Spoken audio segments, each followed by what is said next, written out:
Luis Hernández había pasado 15 años construyendo una carrera basada en descubrir la verdad. Como genealogista e investigador histórico, se especializaba en encontrar personas que no querían ser encontradas, rastrear herederos desaparecidos, reunir familias separadas por el tiempo y las circunstancias. Y ocasionalmente ayudar a bufetes de abogados a localizar testigos para casos sin resolver.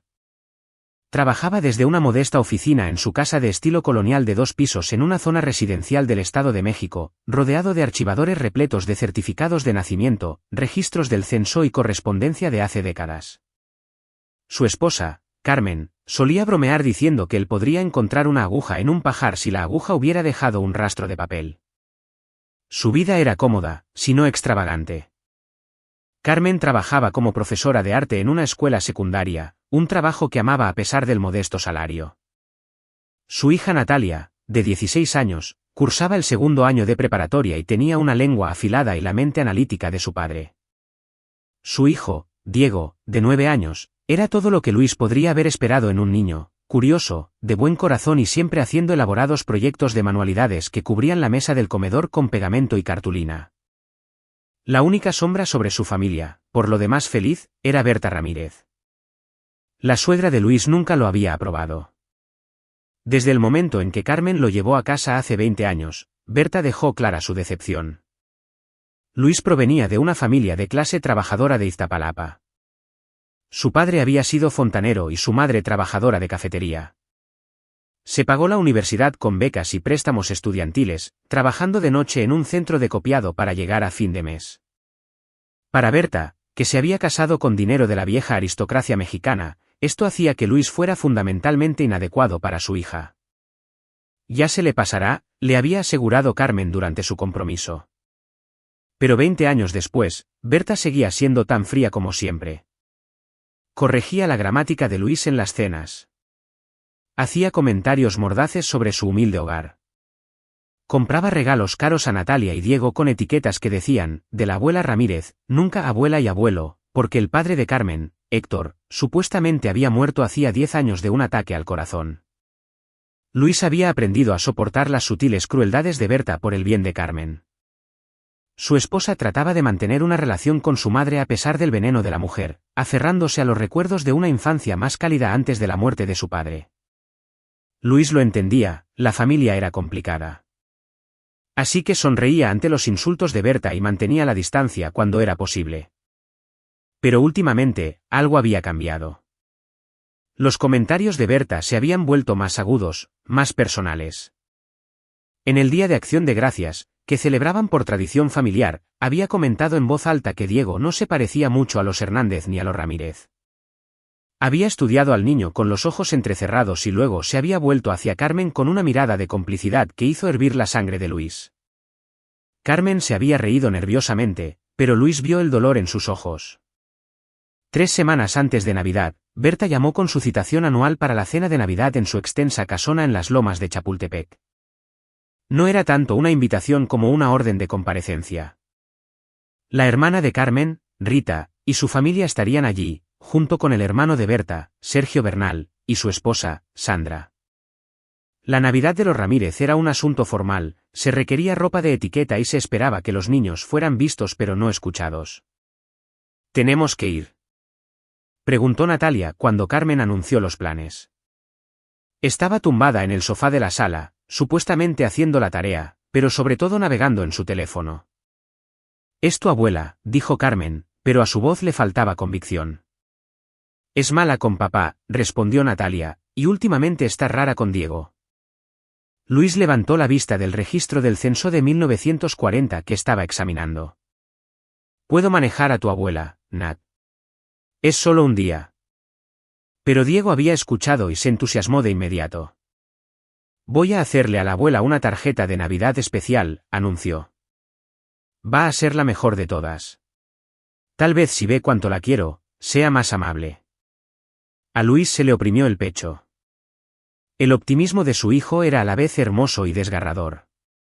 «Es una gran idea, campeón». Durante las siguientes 3 semanas, Diego se dedicó al proyecto con la intensidad de un monje medieval iluminando un manuscrito. Usó su mejor cartulina, dibujó bordes elaborados con marcadores metálicos y escribió cuidadosamente "La mejor abuela del mundo" con su mejor caligrafía. Añadió dibujos de corazones, árboles de Navidad y un retrato de Berta que, aunque infantilmente dibujado, mostraba un esfuerzo y amor genuinos. Luis observaba a su hijo trabajar noche tras noche en la mesa de la cocina, con la lengua asomando por la concentración mientras añadía detalles. Cada noche, Diego mostraba su progreso. «Mira, papá», hice que sonriera muy grande. «Oh, estoy agregando copos de nieve porque le gusta el invierno». «Es perfecto, Diego», decía Luis, revolviendo el cabello oscuro de su hijo. Pero una creciente inquietud se había instalado en sus entrañas. Había notado que los comentarios de Berta sobre Diego iban en aumento.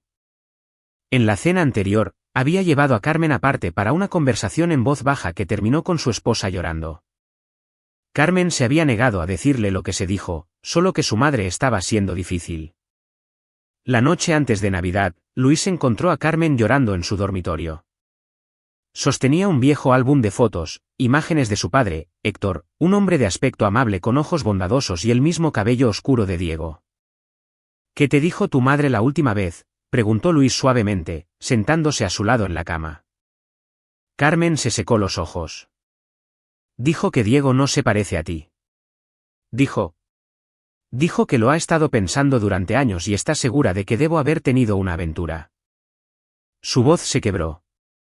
«Dijo que sabe que no es tu hijo, Luis. Dijo que simplemente se nota». Una ira ardiente inundó a Luis, pero mantuvo la voz calmada.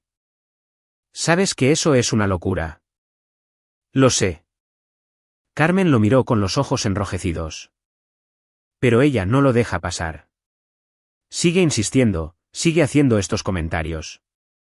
No sé por qué está obsesionada con esta mentira. Luis acercó a su esposa. «No tenemos que ir mañana. Los niños sobrevivirán si se pierden una Navidad con la abuela Ramírez». Pero Carmen negó con la cabeza. «Rita estará allí con sus hijos. Sergio y Sandra. Si no aparecemos, Berta les dirá a todos por qué. Esparcirá este veneno por toda la familia». Tenía razón. Berta Ramírez era una mujer que utilizaba las reuniones familiares como armas. Si se mantenían alejados, ella los pintaría como los villanos, inventaría alguna historia sobre la culpa de Carmen y la insuficiencia de Luis. Mejor enfrentarla de frente. «Entonces vamos», dijo Luis. «Y terminamos con esto de una vez por todas». La mañana de Navidad llegó fresca y fría. Diego se levantó al amanecer, colocando cuidadosamente su tarjeta hecha a mano en una bolsa de regalo especial que él mismo decoró. Natalia salió de su habitación con la ropa formal requerida, con el ceño fruncido pero presente. Se subieron al viejo Subaru de Luis y condujeron por calles tranquilas hacia las lomas. La casona de Berta estaba decorada como algo sacado de una revista, coronas de buen gusto, luces blancas, un árbol imponente visible a través de la ventana delantera. El Mercedes de Rita ya estaba estacionado afuera junto con el Lexus de Sergio. Toda la familia se reunió según lo ordenado. Sergio Bernal, el hermano menor de Berta, abrió la puerta. Era un hombre jovial de poco más de 60 años, recientemente retirado de una carrera bancaria. Su esposa, Sandra, sonrió cálidamente y tomó sus abrigos. «Qué bueno verlos a todos. Los niños están en la sala de estar». Rita estaba en la cocina con Berta, las dos mujeres arreglaban entremeses en bandejas de plata.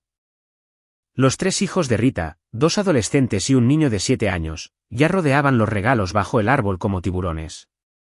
«Ahí está la familia Hernández», anunció Berta, con la voz destilando una falsa dulzura.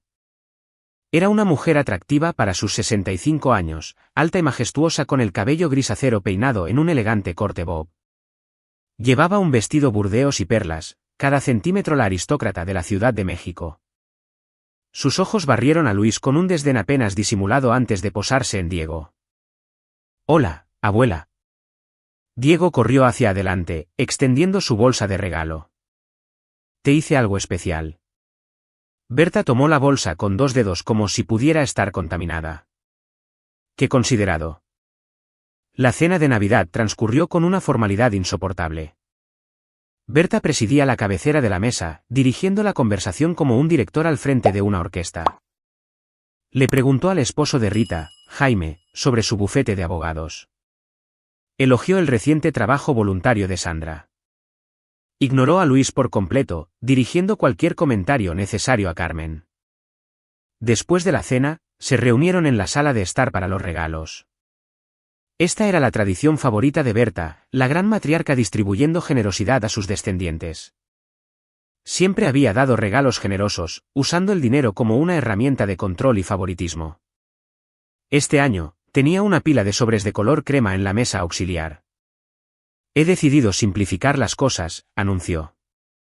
Cada nieto recibirá un regalo monetario para usar como mejor le parezca. Los hijos de Rita fueron primero. Berta le entregó a cada uno un sobre con una cálida sonrisa. Para la universidad o cualquier sueño que estén persiguiendo. Los adolescentes abrieron los suyos con entusiasmo. Cada uno contenía un cheque por $10,000. Incluso el hijo de 7 años de Rita recibió un sobre con dinero en efectivo dentro. Fue el turno de Natalia. Berta le entregó un sobre. Eres una joven tan brillante, Natalia. Estoy muy orgullosa de ti. Natalia lo abrió y encontró $10,000. Gracias, abuela, dijo con cuidado, mirando a su padre. Entonces la mirada de Berta cayó sobre Diego.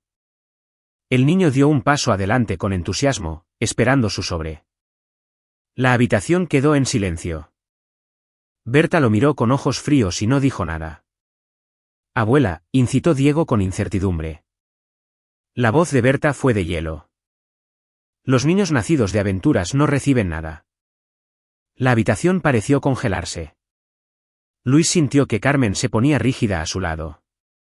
Tal vez, continuó Berta, su voz llegando a cada rincón de la habitación, deberías preguntarle a tu madre quién es tu verdadero padre. Diego la miró fijamente, su joven rostro arrugándose con confusión. Miró a Luis, luego a Carmen, con los ojos llenos de lágrimas. ¿Qué? ¿Qué significa eso? Berta sonrió, una expresión cruel y satisfecha. Significa, querido niño, que Luis Hernández no es tu padre. Tu madre tuvo una aventura. No eres realmente un Hernández en absoluto. El labio de Diego tembló. La tarjeta hecha a mano que había pasado semanas creando colgaba olvidada en sus manos. Las palabras «la mejor abuela del mundo» de repente parecían obscenas. Luis comenzó a levantarse, la ira inundando su sistema. Pero Natalia fue más rápida. Su hija de 16 años se puso de pie tan abruptamente que su silla raspó ruidosamente contra el piso de madera. Tenía la cara sonrojada, las manos apretadas en puños a los costados. ¿Quieres hablar de aventuras y mentiras, abuela? La voz de Natalia temblaba, pero no de miedo, sino de furia.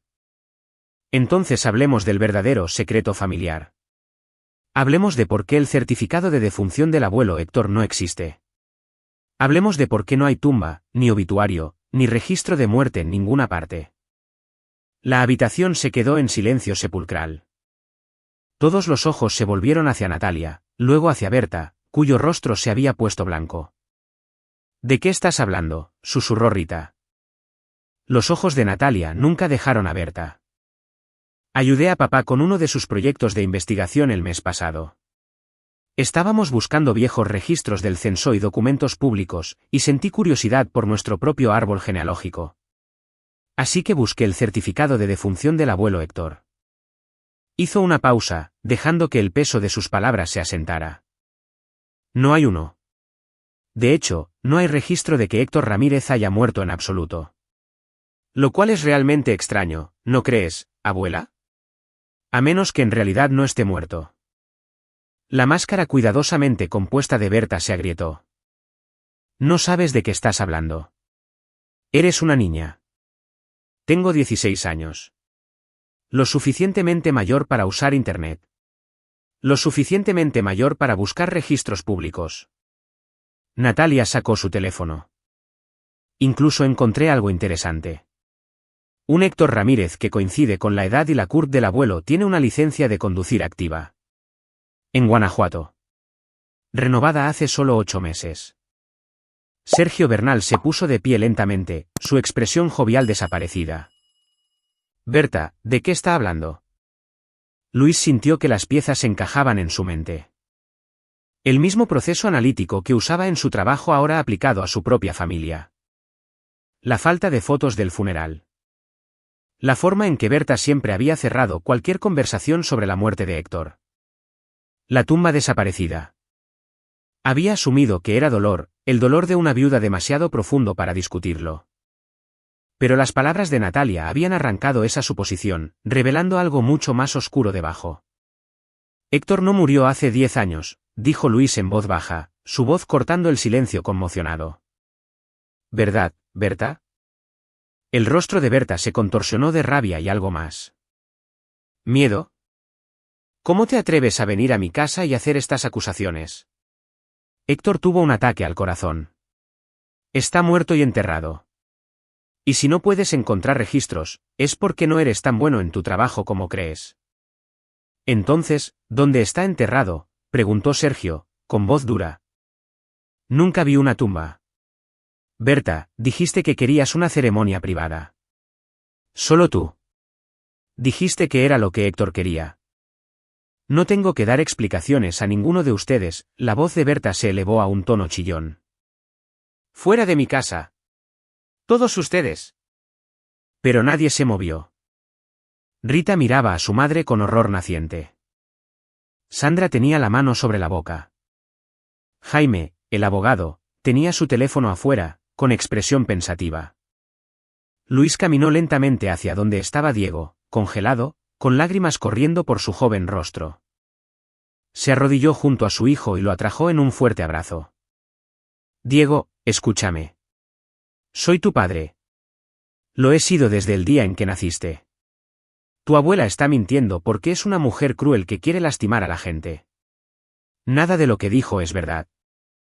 ¿Pero por qué diría eso?, sollozó Diego contra el hombro de Luis. Todavía no lo sé, amigo. Pero vamos a averiguarlo. Luis se puso de pie, manteniendo a Diego cerca, y miró directamente a Berta. La mujer temblaba de rabia, su compostura cuidadosamente mantenida hecha añicos. En ese momento, Luis tomó una decisión. Había pasado toda su carrera encontrando la verdad, rastreando piezas perdidas de las historias de la gente. Ahora, haría lo mismo por su propia familia. Nos vamos, anunció Luis. Carmen, Natalia, Diego, nos vamos a casa. Mientras caminaban hacia la puerta, Sergio gritó, Luis, espera. El rostro del hombre mayor estaba preocupado. Si lo que dijo Natalia es cierto. Si Héctor está vivo. Necesito saberlo.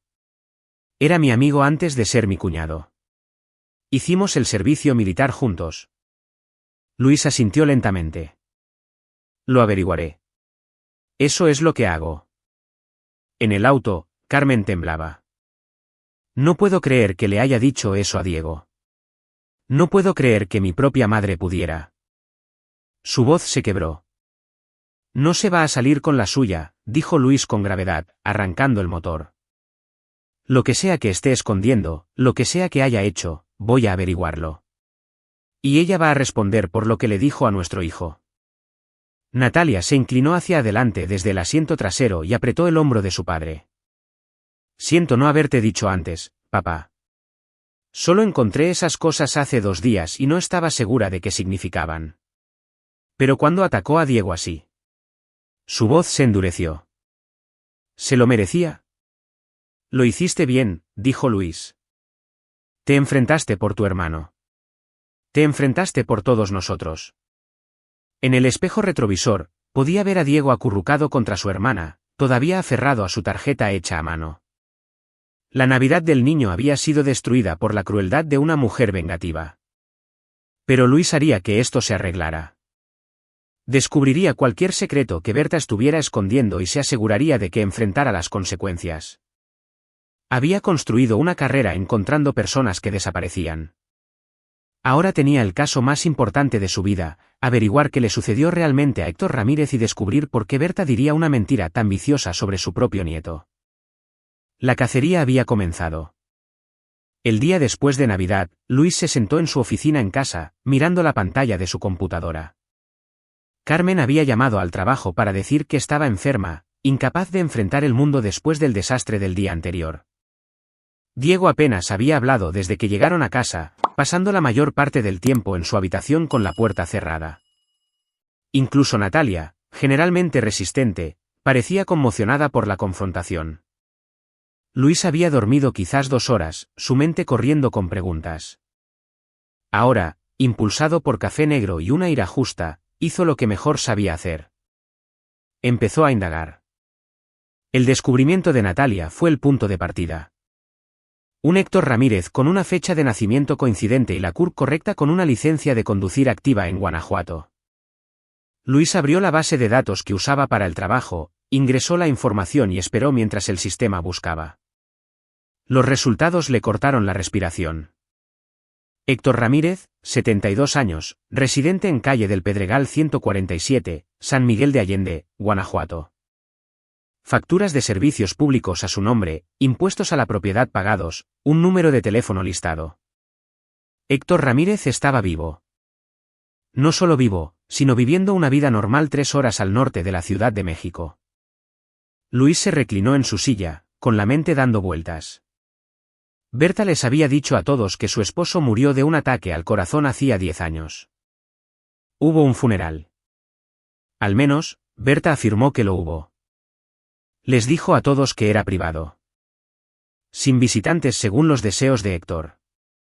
Heredó su patrimonio, cobró el seguro de vida y pasó una década interpretando a la viuda rica. Pero si Héctor estaba vivo, eso significaba fraude de seguros. Probablemente robo de identidad. Posiblemente otros delitos que Luis ni siquiera conocía todavía. La pregunta era ¿por qué? ¿Por qué desaparecería Héctor? ¿Por qué dejaría que todos pensaran que estaba muerto? ¿Y por qué Berta perpetuaría esta mentira? Luis sacó sus notas de casos de cientos de búsquedas anteriores. Había encontrado personas desaparecidas antes, fugitivos, padres distanciados, testigos de crímenes de décadas de antigüedad. Cada desaparición tenía una historia. A menudo, las personas desaparecían porque huían de algo, deudas, abuso, problemas legales. A veces corrían hacia algo, una nueva vida, una familia secreta, libertad de una situación intolerable. ¿De qué había estado huyendo Héctor Ramírez? Luis comenzó a buscar metódicamente registros públicos de hace 10 años, transferencias de propiedad, expedientes judiciales, cualquier cosa que pudiera proporcionar contexto. Encontró una transferencia de escritura para la casona de las Lomas. La propiedad había pasado de Héctor y Berta como copropietarios a Berta únicamente en octubre de 2015. Un certificado de defunción habría hecho eso automático. Sin uno, debería haber habido otro papeleo. Luis profundizó en los registros del registro público de la propiedad y lo encontró. Una escritura de cesión de derechos firmada por Héctor, transfiriendo su interés a Berta. Esa firma tenía fecha de septiembre de 2015, un mes antes de que Héctor muriera. Un hombre regalando su parte de una propiedad multimillonaria y luego muriendo convenientemente un mes después. Eso no era solo sospechoso, era una señal clara de que algo había sido orquestado. Luis preparó café y siguió buscando. Los registros del hospital de 2015 mostraban a Héctor Ramírez ingresado en el Hospital Ángeles en agosto por dolores en el pecho. Lo mantuvieron en observación y luego lo dieron de alta. Sin ataque al corazón, sin muerte. Había salido vivo de ese hospital. Luego el rastro se enfrió. No más compras con tarjeta de crédito, no más facturas de servicios públicos, nada en la Ciudad de México después de septiembre de 2015. Pero Guanajuato contaba una historia diferente. Héctor Ramírez apareció allí en enero de 2016, alquilando una pequeña casa en San Miguel de Allende. Mantuvo un perfil bajo, sin redes sociales, sin presencia pública, pero estaba allí, viviendo tranquilamente en un pueblo colonial mientras su esposa les decía a todos que estaba muerto. Luis tomó su teléfono y marcó el número de San Miguel. Sonó 4 veces antes de que respondiera una voz de hombre, áspera por la edad pero alerta. Bueno. Luis respiró hondo. Es Héctor Ramírez. Una larga pausa. Luego, con cuidado, ¿quién habla? Mi nombre es Luis Hernández. Estoy casado con su hija, Carmen. El silencio se prolongó tanto que Luis pensó que el hombre había colgado. Luego, ¡ay Dios! Carmen. ¿Cómo está ella? Ella piensa que está muerto, señor Ramírez. Ha pensado eso durante 10 años. Otro largo silencio. Cuando Héctor volvió a hablar, su voz estaba cargada de emoción. Traté de comunicarme. Hace años. Berta dijo. Dijo que las chicas no querían saber nada de mí. Dijo que destruía la familia y que no querían tener nada que ver conmigo. El agarre de Luis se tensó en el teléfono. Eso no es verdad. Carmen lo lloró. Ella todavía habla de usted. Todavía lo extraña. Dios mío. La voz de Héctor se quebró. Debería haberme esforzado más. Debería haber. Pero estaba tan cansado, tan roto. Solo quería paz. Señor Ramírez, necesito entender qué pasó. Berta les dijo a todos que usted murió. Cobró el seguro de vida. ¿Ella? ¿Ella qué? La voz de Héctor se agudizó. ¿Ella le dijo a la gente que morí? No lo sabía. Sabía que ella quería que me fuera. Sabía que me hizo la vida imposible hasta que no pude soportarlo más. ¿Pero seguro de vida? Cristo.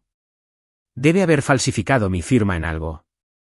Nunca firmé ningún documento de seguro de vida diciendo que estaba muerto. ¿Podemos vernos?, preguntó Luis. Necesito escuchar la historia completa. Su hija necesita escucharla porque ayer Berta atacó a nuestro hijo de 9 años en la cena de Navidad. Le dijo a toda la familia que mi esposa tuvo una aventura y que Diego no es mío. Lo dijo para lastimarlo. Para lastimarnos a todos. Y creo que está conectado con lo que sea que sucedió hace 10 años. Héctor guardó silencio por un largo momento. ¿Ha empeorado, verdad? La crueldad. Pensé que tal vez cuando me fuera ella se calmaría, encontraría la paz. Pero no puede. Está en su naturaleza. Cuénteme, dijo Luis. Y Héctor Ramírez comenzó a hablar. Habló durante casi 1 hora, sus palabras pintando una imagen de un matrimonio que había descendido lentamente a la tortura psicológica.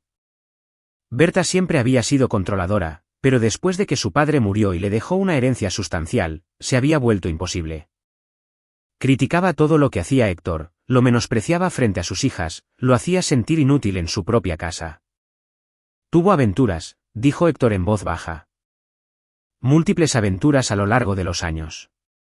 Me las echaba en cara, me decía que no era lo suficientemente hombre para ella. Cuando traté de irme, me amenazó con destruirme, decirle a todos que yo era abusivo, poner a las chicas en mi contra, quitarme todo. Ella tenía dinero y conexiones. Yo solo era un gerente intermedio en una compañía de seguros. Sabía que podía hacerlo. Entonces, ¿desapareció? Tuve un susto de salud. Los dolores en el pecho, la estancia en el hospital. Y mientras estaba allí acostado, me di cuenta de que tenía una opción, quedarme y dejar que me matara lentamente, o irme y tener una oportunidad de paz. Sergio Bernal, el hermano de Berta, era el único que sabía la verdad. Él me ayudó. Me instaló en San Miguel. Me ayudó a establecer una nueva vida. Dijo que cuidaría de las chicas, se aseguraría de que estuvieran bien. Luis recordó la cara de Sergio en la cena de Navidad, su sorpresa cuando Natalia reveló que Héctor estaba vivo. Él no sabía sobre el fraude del seguro de vida. No sabía que Berta les dijo a todos que estaba muerto. No.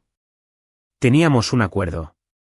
Yo desaparecería tranquilamente, le dejaría a Berta la casa y la mayor parte del dinero, y a cambio, ella me dejaría en paz y me permitiría empezar de nuevo. Pensé que solo diría que nos divorciamos. Nunca imaginé. Su voz se endureció. ¿Ha estado cobrando dinero por mi muerte? Sí. Y ha estado usando su muerte como una herramienta. Habla de usted constantemente. Usa su memoria para manipular a Carmen. Y ahora está esparciendo mentiras sobre mi hijo, diciendo que no es realmente parte de la familia. Héctor se quedó callado. Entonces está proyectando. Siempre hacía eso. De lo que fuera culpable, acusaba a otros de hacerlo. Si dice que Carmen tuvo una aventura. Hizo una pausa. Hubo un tiempo, aproximadamente un año antes de que me fuera, en que Berta se obsesionó con la idea de que Rita no era mía. Seguía diciendo que Rita no se parecía a mí, que debía ser hija de otro hombre. No era verdad. Rita es mía. Estoy seguro de eso. Pero Berta no podía dejarlo pasar. Creo que en su mente retorcida, estaba justificando sus propias aventuras tratando de convencerse a sí misma de que yo también había tenido una. Las piezas estaban encajando en su lugar. Las acusaciones de Berta contra Diego no eran crueldad al azar. Eran un patrón, una necesidad patológica de proyectar sus propios pecados en los demás. Señor Ramírez, necesito su ayuda, dijo Luis. Voy a exponer lo que ha hecho Berta. El fraude, las mentiras, la manipulación. Pero necesito pruebas, y necesito que regrese. No sé si puedo enfrentarla de nuevo. No tiene que enfrentarla. Enfrente a sus hijas. Enfrente a sus nietos, incluido Diego, el niño de 9 años que ella trató de destruir ayer. Dígales la verdad. Ayúdeme a asegurarme de que nunca pueda volver a lastimar a nadie. Héctor guardó silencio durante mucho tiempo. Cuando habló, su voz era más fuerte. ¿Qué necesita que haga? Luis pasó la siguiente hora delineando su plan. Continuaría reuniendo pruebas, registros financieros, documentos de seguros, declaraciones de testigos. Héctor proporcionaría documentación de su lado, la escritura de cesión que firmó bajo coacción, evidencia de las amenazas de Berta, prueba de que nunca la autorizó a declararlo muerto. Sergio ayudará, dijo Héctor. Es un buen hombre. Me ayudó a desaparecer porque sabía que Berta me estaba destruyendo. Pero nunca supo sobre el fraude. Estará furioso cuando se entere. Una cosa más, dijo Luis. ¿Por qué ahora? ¿Por qué Berta de repente escaló hasta atacar a Diego? Héctor suspiró. Si tuviera que adivinar. No eres de su mundo, Luis. No eres dinero viejo, no eres parte de su círculo social. Probablemente ha estado resentida contigo desde el principio, pero lo mantuvo bajo control mientras los niños eran pequeños.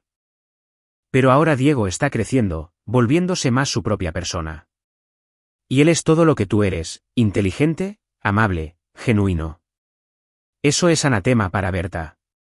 No puede controlarlo como me controlaba a mí. Así que está tratando de eliminarlo de la narrativa familiar por completo. Eligió a la familia equivocada, dijo Luis con gravedad. Después de colgar con Héctor, Luis se sentó en su oficina, su mente trabajando en los siguientes pasos. No podía simplemente confrontar a Berta con esta información. Ella negaría todo, contrataría abogados, tal vez incluso desaparecería ella misma. Necesitaba construir un caso blindado, reunir testigos, crear una situación en la que no pudiera escabullirse de la responsabilidad. Su teléfono vibró. Un mensaje de texto de Sergio. ¿Podemos hablar en persona? Lo que dijo Natalia ayer me tiene muy preocupado. Luis lo llamó de inmediato. Sergio respondió al primer timbre. Necesito saber la verdad, dijo Sergio sin preámbulos. ¿Héctor está vivo? Sí. Hablé con él hace una hora.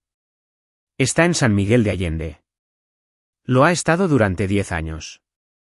Sergio dejó escapar un largo suspiro. Jesucristo. Ayudé a Héctor a desaparecer, Luis. Sabía que necesitaba alejarse de Berta, pero me dijo que iba a solicitar el divorcio. Empezar de nuevo. Dijo que Berta sabía que se iba. Pensé que todo se había manejado correctamente. Ella cometió fraude de seguros, cobró pólizas que afirmaban que estaba muerto, y ha estado usando su supuesta muerte para manipular a la familia desde entonces. Esa maldita mujer. La voz de Sergio estaba llena de disgusto. Siempre supe que era difícil, pero esto es criminal. Literalmente criminal. Necesito tu ayuda, dijo Luis. Necesito exponerla, pero necesito hacerlo de una manera que no deje dudas sobre lo que ha hecho. Sin espacio para que ella invente una historia o se haga la víctima. ¿Qué necesitas? Primero, necesito que actúes normal con ella. No dejes ver que sabes algo. Segundo, necesito que me ayudes a reunir a la familia, a todos, para una reunión. No en su casa, en algún lugar neutral. Y necesito a Héctor allí. ¿Cuándo? Pronto. Antes de que pueda reagruparse y montar una defensa. Está asustada ahora mismo. Natalia la sacudió ayer. Necesitamos atacar mientras está desequilibrada. Sergio guardó silencio por un momento. ¿Nochevieja? Sandra y yo siempre organizamos una fiesta. La convertiremos en una reunión familiar. Dile a Berta que es para aclarar las cosas después del desastre de Navidad. Ella vendrá porque querrá controlar la narrativa. Perfecto. ¿Puedes hacer que Rita y su familia estén allí también? Déjamelo a mí. Rita estaba conmocionada por lo que pasó. Ella querrá respuestas. Luis colgó e inmediatamente comenzó a compilar su evidencia. Sacó registros de seguros de vida a través de un contacto en su trabajo, un área legalmente gris, pero cruzaría ese puente más tarde. Efectivamente, Berta había presentado reclamos sobre 2 pólizas por un total de casi 20 millones de pesos en 2015 utilizando certificados de defunción fraudulentos. Los documentos llevaban lo que parecía ser la firma de Héctor y la certificación de muerte de un médico. Luis comparó la firma con las que había encontrado en registros anteriores. La caligrafía era similar, pero no idéntica, probablemente falsificada por la propia Berta. El médico que figuraba en el certificado de defunción era real, pero cuando Luis llamó a la oficina, no tenían registro de haber tratado a Héctor Ramírez o certificado su muerte. Era un fraude de aficionados, realmente. Berta había confiado en el hecho de que nadie cuestionaría a una viuda afligida, que el papeleo pasaría sin escrutinio. Y había funcionado durante una década. Pero ahora, Luis la tenía. Compiló todo en una carpeta, los certificados de defunción fraudulentos, las reclamaciones de seguros, los registros de propiedad de Guanajuato que mostraban a Héctor vivo y bien, registros telefónicos que probaban que Luis había hablado con Héctor ese mismo día. Añadió el propio testimonio de Héctor, grabado con permiso, describiendo el abuso de Berta y las circunstancias de su desaparición. Luego añadió un elemento más, un expediente sobre las aventuras de Berta. Héctor había nombrado a 3 hombres con los que había estado involucrada durante su matrimonio. Luis los rastreó a través de sus bases de datos. 2 estaban dispuestos a dar declaraciones. Uno incluso tenía viejos correos electrónicos de Berta, gráficos y condenatorios, probando las aventuras más allá de toda duda. Para cuando Carmen entró en su oficina esa noche, Luis había construido un caso que destruiría a Berta Ramírez. ¿Qué estás haciendo?, preguntó Carmen, con los ojos rojos de llorar. Luis se giró en su silla. Siéntate, Karine. Necesito decirte algo, y va a ser difícil de escuchar. Le contó todo sobre que Héctor estaba vivo, sobre el fraude, sobre la participación de Sergio en la desaparición de Héctor y su ignorancia del esquema de seguros, sobre el abuso que Héctor había soportado. Carmen escuchó en un silencio atónito, con lágrimas corriendo por su rostro. Cuando Luis terminó, se quedó callada por un largo tiempo. Mi padre está vivo, susurró finalmente. Sí. Y mi madre me dejó pensar que estaba muerto durante 10 años. Sí. Carmen se levantó abruptamente, su dolor transformándose en rabia. Ella me dejó llorarlo. Me consoló en su funeral falso. ¿Ella? Su voz se quebró. Ella me dijo que él me amaba, que sus últimas palabras fueron sobre Rita y sobre mí. Se sentó conmigo mientras lloraba, y todo el tiempo sabía que estaba vivo. Luis fue hacia ella, la sostuvo mientras sollozaba contra su pecho.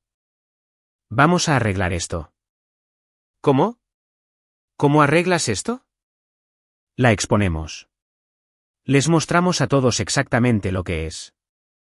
Y nos aseguramos de que tu padre conozca a su nieto, el niño que ella trató de convencer a todos de que no es parte de esta familia. Carmen se apartó, secándose los ojos. En Nochevieja, Sergio organizará una reunión. Tu padre estará allí, y también las pruebas de todo lo que ha hecho Berta. Quiero verlo, dijo Carmen de repente. A mi padre. Antes de la fiesta. Necesito verlo. Luis asintió. Lo llamaré. Conduciremos a San Miguel mañana. Esa noche, Luis le explicó el plan a Natalia. Su hija escuchó atentamente, su mente aguda procesando cada detalle. «Vas a destruirla», dijo Natalia cuando terminó. No fue una pregunta. «Sí». Bien. La expresión de Natalia era feroz. Lo que le dijo a Diego. «Nadie le hace eso a mi hermanito». «Tú empezaste esto», dijo Luis. «Tu investigación, tu coraje para hablar. Eso fue lo que abrió todo este asunto». Natalia se encogió de hombros, pero él pudo ver que estaba complacida. Sabía que algo andaba mal. La abuela siempre ha sido mala, pero la forma en que miraba a Diego, era como si quisiera borrarlo. No podía dejar que eso sucediera. A la mañana siguiente, Luis, Carmen y ambos niños condujeron a San Miguel de Allende. Diego estaba callado en el asiento trasero, todavía retraído por el trauma de la Navidad. Natalia le sostenía la mano, su presencia un consuelo constante. Se detuvieron frente a una modesta casa en una calle empedrada. Antes de que pudieran llamar, la puerta se abrió.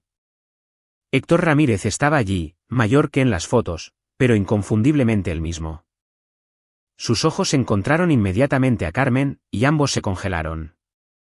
«Papá», la voz de Carmen era apenas un susurro. Carmen. «Dios mío, Carmen». Héctor dio un paso adelante, con lágrimas corriendo por su rostro. «Lo siento mucho. Siento mucho todo». Carmen corrió hacia él, y padre e hija se abrazaron en el porche, ambos llorando. Luis observaba, con la garganta apretada mientras se abrazaban. Años de dolor y pérdida derramándose en ese momento. Después de mucho tiempo, Héctor se apartó y vio a los niños. Sus ojos se abrieron de par en par. Natalia. Eras solo una niña pequeña, y ahora. «Hola, abuelo», dijo Natalia suavemente. La mirada de Héctor cayó sobre Diego, y su expresión se arrugó. «Y tú debes ser Diego. Tu padre me contó lo que pasó. Lo que ella te dijo». Diego se apretó más al lado de Luis. «¿Eres realmente mi abuelo?» «Lo soy, hijo. Y lamento no haber estado allí. Lamento haberte dejado crecer pensando que me había ido». Entraron, y con café y sándwiches, Héctor contó su historia de nuevo, esta vez a sus hijas. Explicó el abuso, las aventuras, la situación imposible que Berta había creado. Les mostró la escritura de cesión que había firmado, creyendo que estaba comprando su libertad con una parte de la casa. «Pensé que ella simplemente le diría a la gente que nos divorciamos», dijo Héctor. «Nunca imaginé que fingiría mi muerte. Sergio me llamó ayer, después de la cena de Navidad. Me contó lo que dijo Natalia. Y me di cuenta de lo que había hecho Berta. El dinero del seguro, toda la farsa. Me siento como un tonto». «Fuiste una víctima», dijo Carmen ferozmente. «Ella te manipuló, abusó de ti, te alejó, y luego usó tu ausencia para manipularnos a todos. Rita llegó una hora después. Sergio la había llamado con la verdad. El reencuentro entre las hermanas y su padre fue emocional y catártico. Rita lloró más fuerte que Carmen, disculpándose una y otra vez por no cuestionar la historia de su madre más a fondo. Ella dijo que querías un funeral privado, sollozó Rita. Dijo que no querías ningún alboroto. Y le creí por qué. Porque no quería pensar en que te habías ido. Era más fácil simplemente aceptar lo que ella decía. Para cuando salieron de San Miguel esa noche, el plan para Nochevieja estaba listo. Héctor regresaría a la Ciudad de México con Sergio, se quedaría en su casa y se prepararía para enfrentar a la familia, y a su esposa, por primera vez en una década. La pieza final del rompecabezas sería el ajuste de cuentas público de Berta. No solo que la familia supiera la verdad, sino las consecuencias. Consecuencias reales. Luis pasó los siguientes días contactando a todos los que necesitaba. Habló con un investigador de fraude de seguros, proporcionando todas sus pruebas. Contactó a un abogado que Sergio recomendó, alguien que se especializaba en delitos de cuello blanco.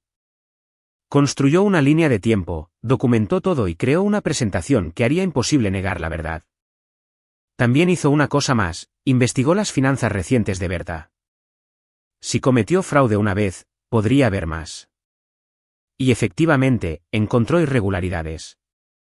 Pequeñas, informes de gastos inflados a organizaciones benéficas donde era voluntaria, reclamaciones de seguros por joyas que nunca había tenido, deducciones fiscales creativas que cruzaban la línea hacia el fraude. Berta Ramírez se había salido con la suya con el engaño durante tanto tiempo que se había vuelto descuidada.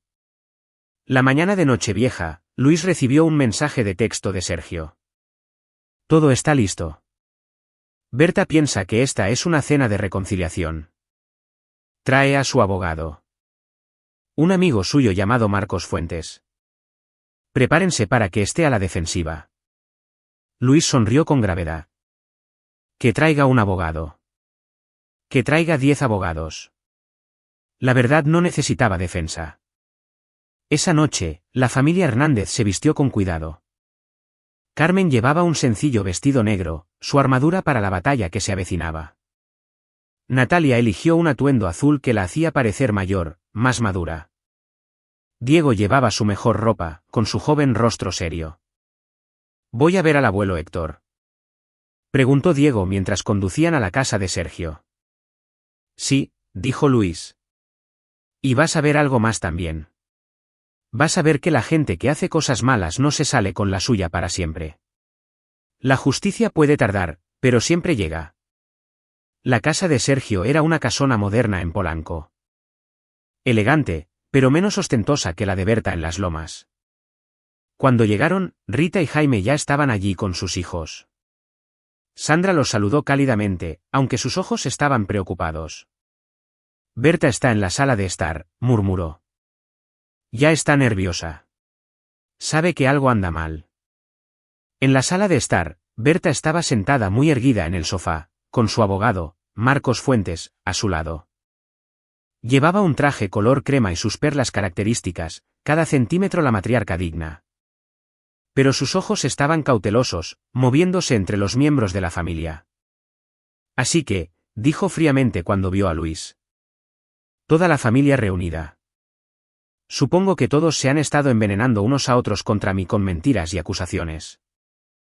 «Sin mentiras», dijo Luis con calma. «Solo verdad y evidencia». Puso su computadora portátil en una mesa de café y la conectó al televisor de Sergio. «Antes de comenzar, quiero dejar algo claro. Todo lo que estoy a punto de mostrarles está documentado, verificado y se proporcionará a las autoridades correspondientes. Es bienvenido a que su abogado lo revise». Marcos Fuentes se inclinó hacia adelante. «¿De qué se trata esto, señor Hernández?» «Fraude de seguros, robo de identidad y una década de engaño. También relevante, difamación de carácter con respecto a mi hijo». El rostro de Berta se puso blanco. «Esto es ridículo. Sergio, ¿vas a permitir que este hombre me ataque en tu casa?». La voz de Sergio era dura. «Voy a permitir la verdad, Berta. Algo con lo que nunca te has sentido cómoda». Luis presionó el botón y la pantalla del televisor se iluminó. «Comencemos con la mentira central. Hace 10 años, Berta le dijo a esta familia que Héctor Ramírez murió de un ataque al corazón. Celebró un funeral privado. Cobró el seguro de vida. Lloró públicamente y usó la memoria de Héctor para manipular a sus hijas. Mostró los certificados de defunción fraudulentos, las reclamaciones de seguros. Aquí está el papeleo que presentó. Certificados de defunción firmados por un médico que no tiene registro de haber tratado nunca a Héctor. Reclamaciones de seguros por casi 20 millones de pesos. Esto es absurdo», dijo Berta, pero a su voz le faltaba convicción. «Héctor está muerto. Tengo sus cenizas». «No, no las tienes», interrumpió Luis. «Porque Héctor Ramírez está vivo. De hecho, está aquí».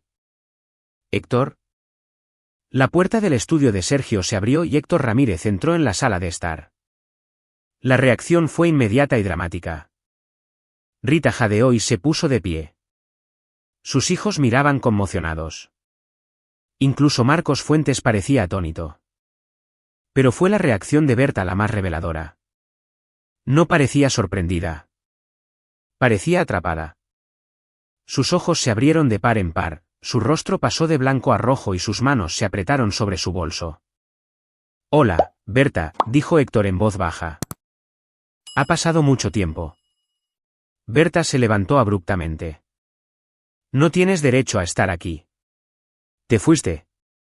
Abandonaste a esta familia. Me fui para salvar mi vida, interrumpió Héctor, con voz más fuerte. Hiciste de mi existencia un infierno. Me engañaste, me menospreciaste, me amenazaste.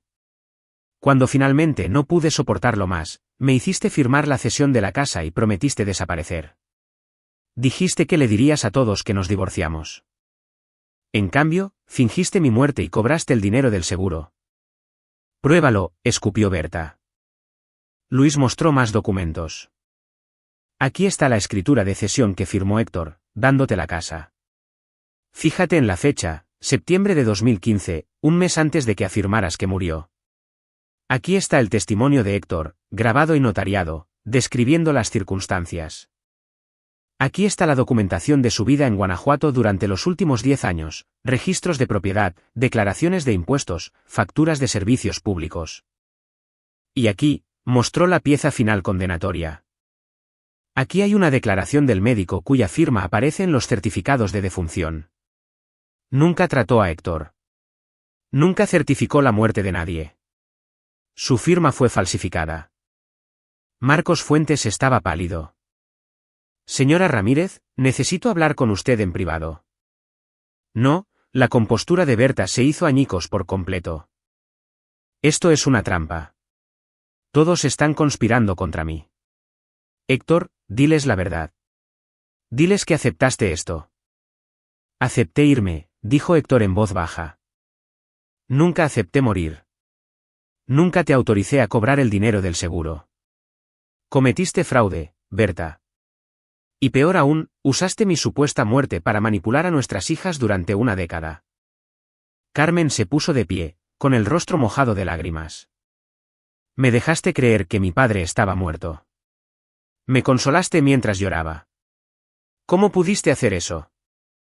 No lo entienden, dijo Berta desesperadamente. Lo hice por ustedes, chicas. El dinero del seguro ayudó a pagar su educación, sus bodas. Eso es mentira, dijo Luis, mostrando registros financieros.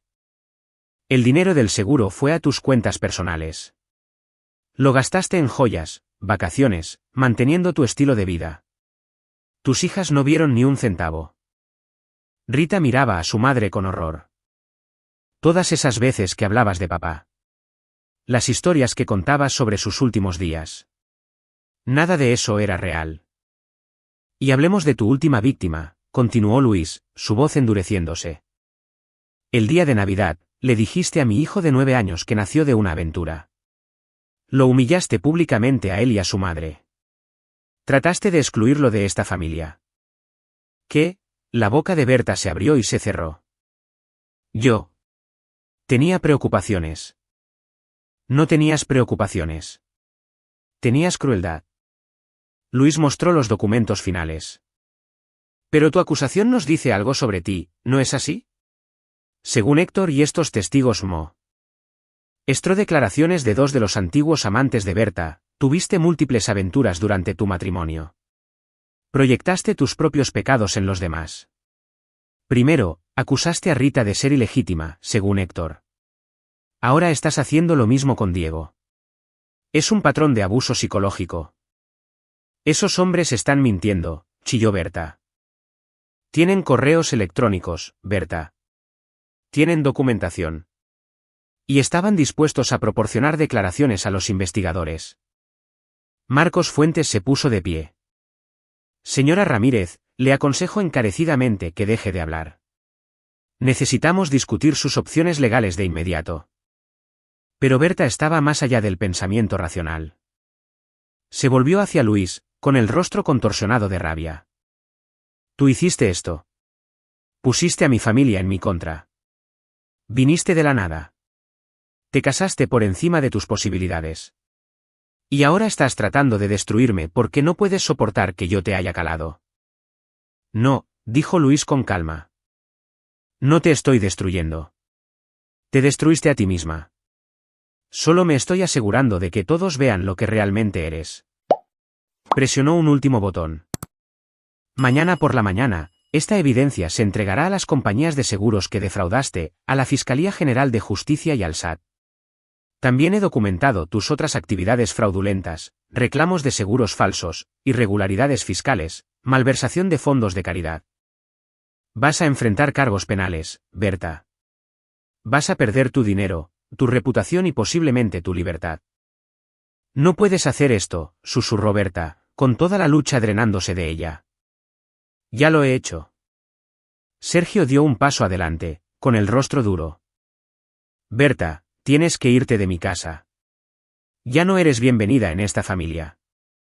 Rita asintió, con lágrimas corriendo por su rostro.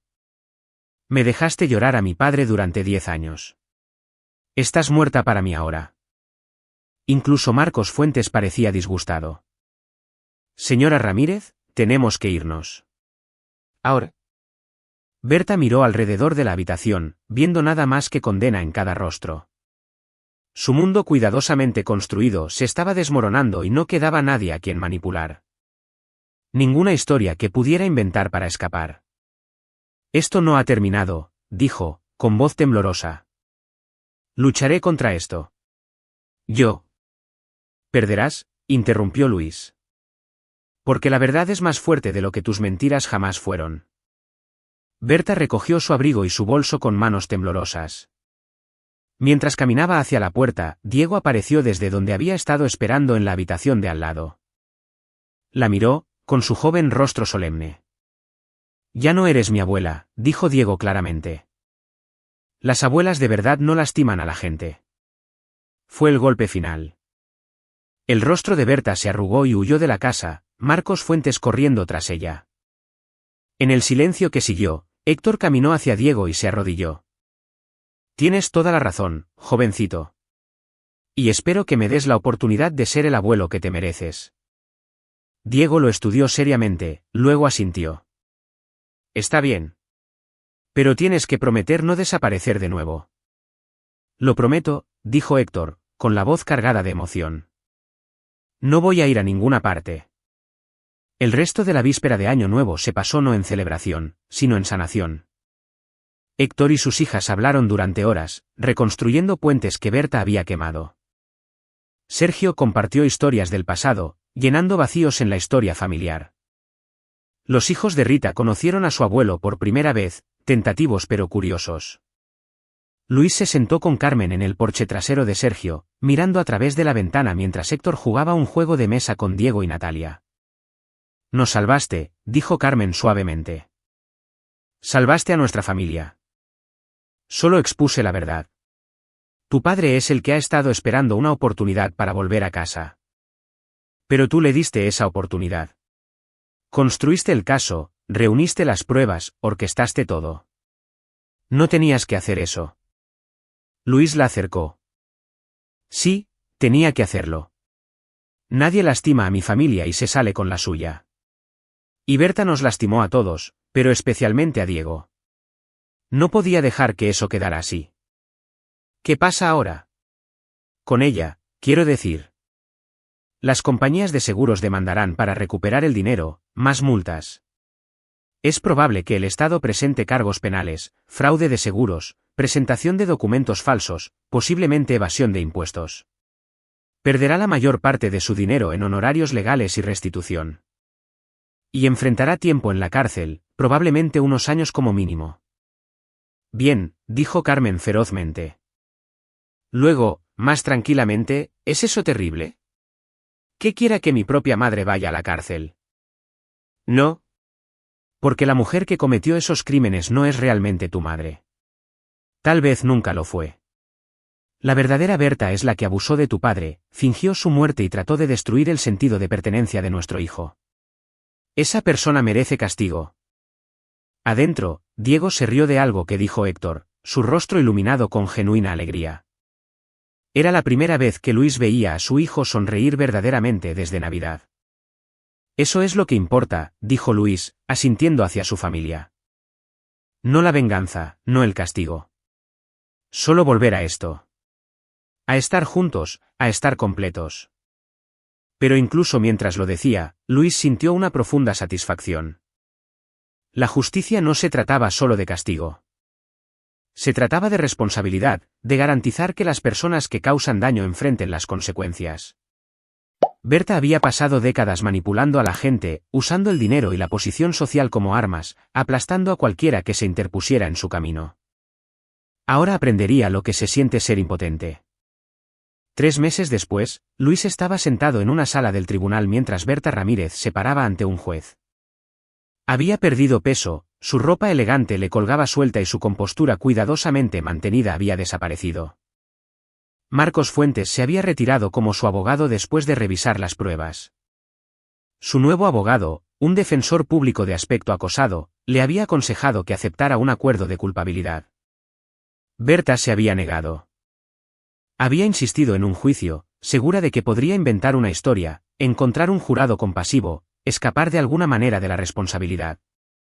Pero la evidencia era abrumadora. Las compañías de seguros habían demandado y ganado. El Estado había presentado cargos penales. Incluso su hermano Sergio había testificado en su contra, describiendo cómo lo había manipulado para ayudar a Héctor a desaparecer, y luego explotó esa desaparición para su propio beneficio. El juicio duró 2 semanas. Luis asistió todos los días, sentado junto a Héctor, Carmen y Rita. Observó cómo fiscal tras fiscal exponía el caso, los certificados de defunción fraudulentos, las firmas falsificadas, los 20 millones de pesos en dinero del seguro, la década de engaño. La defensa de Berta era débil. Afirmó que creía que Héctor estaba muerto, que Sergio le había dicho que Héctor había muerto en Guanajuato y que ella simplemente lo había hecho oficial. Pero cuando se enfrentó a la evidencia de que había falsificado los certificados de defunción antes de que Héctor se fuera a San Miguel, su historia se derrumbó. El jurado deliberó durante 3 horas. Cuando regresaron, el veredicto fue unánime, culpable de todos los cargos. Ahora, en la sentencia, Berta se paró ante el juez. El fiscal recomendó 8 años de prisión. La defensa pidió clemencia, citando la edad de Berta y su historial previamente limpio. El juez escuchó a ambas partes, luego miró directamente a Berta.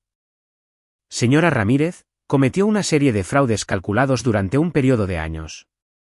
Defraudó a compañías de seguros, presentó documentos legales falsos y, lo más atroz, utilizó estos delitos para manipular y controlar a su propia familia. Permitió que sus hijas lloraran a un padre que no estaba muerto. Cobró dinero que no le pertenecía. Y cuando fue confrontada, intentó destruir el sentido de identidad y pertenencia de un niño de 9 años para encubrir sus crímenes. El abogado de Berta comenzó a hablar, pero el juez levantó una mano. El tribunal considera que estos delitos son particularmente atroces debido al daño psicológico infligido a las víctimas. Esto no fue solo un fraude financiero. Fue abuso emocional a escala masiva. El juez hizo una pausa. La sentenció a 6 años en una prisión federal seguidos de 5 años de libertad supervisada. También pagará una restitución completa a las compañías de seguros más multas, y se le prohibirá permanentemente servir como albacea o fideicomisaria de cualquier patrimonio. Berta se tambaleó sobre sus pies. 6 años. A su edad, era una parte significativa de su vida restante.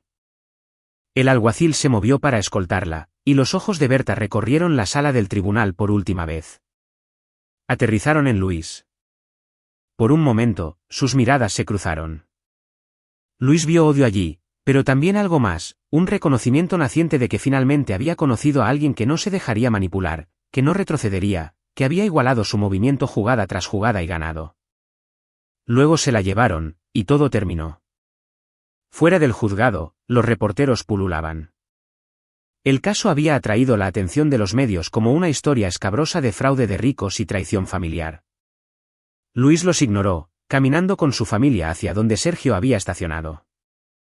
Está hecho, dijo Héctor en voz baja. ¿Realmente está hecho? ¿Cómo te sientes? Le preguntó Carmen a su padre. Héctor consideró la pregunta.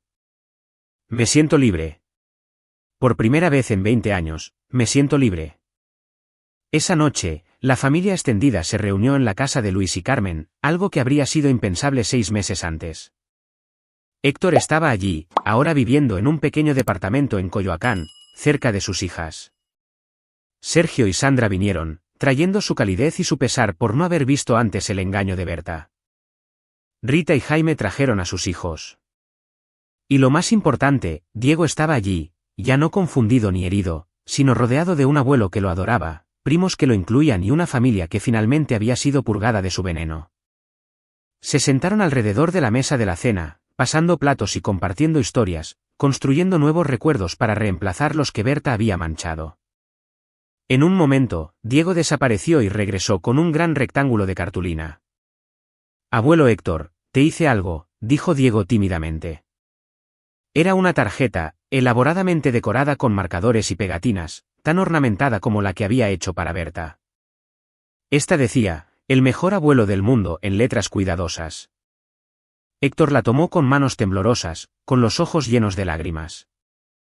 «Gracias, Diego. Este es el mejor regalo que he recibido».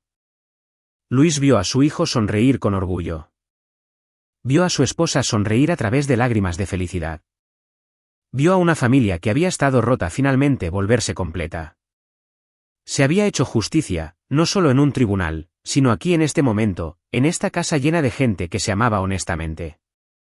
Más tarde esa noche, después de que todos se fueron y los niños estaban en la cama, Luis se paró en su oficina mirando la fotografía enmarcada que Carmen le había dado como regalo de agradecimiento. Mostraba a toda la familia en el Día de Acción de Gracias, Héctor en el centro, rodeado de sus hijas y nietos, todos sonriendo. ¿Sin arrepentimientos?, preguntó Carmen desde la puerta. Luis se volvió hacia su esposa. ¿Sobre exponer a tu madre? No. Ella tomó sus decisiones. Lastimó a la gente. Alguien tenía que detenerla. No solo la detuviste. Nos devolviste a mi padre. Les diste a sus hijos a su abuelo. Le mostraste a Diego que la familia no se trata de biología o dinero o estatus social. Se trata de amor y lealtad y defenderse mutuamente. Eso es lo que hace la familia, dijo Luis simplemente. Carmen cruzó la habitación y lo rodeó con sus brazos. Eso es lo que tú haces. Eres el hombre más fuerte que he conocido, Luis Hernández. Y estoy agradecida todos los días de que seas mi esposo y el padre de mis hijos. Luis la abrazó, pensando en el viaje que habían emprendido. Desde esa terrible Navidad hasta este momento de paz. Desde la cruel acusación de Berta hasta la confianza reconstruida de Diego. Desde el exilio oculto de Héctor hasta su alegre regreso. Había requerido inteligencia, paciencia, planificación cuidadosa y el coraje de enfrentar a una mujer poderosa que había pasado décadas aterrorizando a la gente para someterla. Pero había valido la pena porque al final del día, la verdad había ganado, el amor había ganado, y la familia, la verdadera familia, la construida sobre la honestidad y la bondad, había sobrevivido. En su habitación, Diego ya estaba dormido, su tarjeta hecha a mano para Héctor cuidadosamente colocada en su mesita de noche. Mañana, iría a la escuela y les contaría a sus amigos sobre su abuelo que había vuelto de entre los muertos. Hablaría sobre el juicio que había visto con sus padres. Mencionaría casualmente que a veces las personas malas hacen cosas malas, pero las personas buenas se aseguran de que no se salgan con la suya. Y crecería sabiendo que era amado, que pertenecía y que su padre siempre lucharía por él, no con los puños, sino con la verdad, con evidencia y con un compromiso inquebrantable con la justicia. Esa era la verdadera venganza. No el encarcelamiento de Berta, aunque eso fue satisfactorio. No el dinero que había perdido o la reputación que destruyó. La verdadera venganza era esta, una familia que ella trató de separar, ahora más fuerte que nunca. Un nieto que trató de excluir, ahora amado y aceptado por todos los que importaban. Un yerno a quien despreciaba y trataba de humillar, ahora el héroe que los había salvado a todos. Berta Ramírez había perdido todo, y la familia Hernández había ganado todo lo que importaba. Luis apagó las luces de su oficina, dejando atrás los archivos y documentos que habían derribado a Berta. Ese capítulo estaba cerrado. El mañana traería nuevos casos, nuevas personas desaparecidas que encontrar, nuevas verdades que descubrir. Pero esta noche, su familia estaba completa. Su hijo estaba a salvo. Se había hecho justicia. Y eso era suficiente. Y ahí lo tienen. Otra historia llega a su fin. ¿Qué les pareció?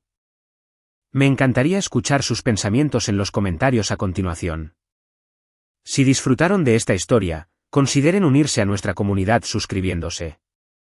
Significa mucho para nosotros. Para más historias como esta, revisen los vídeos recomendados en la pantalla, y los veré.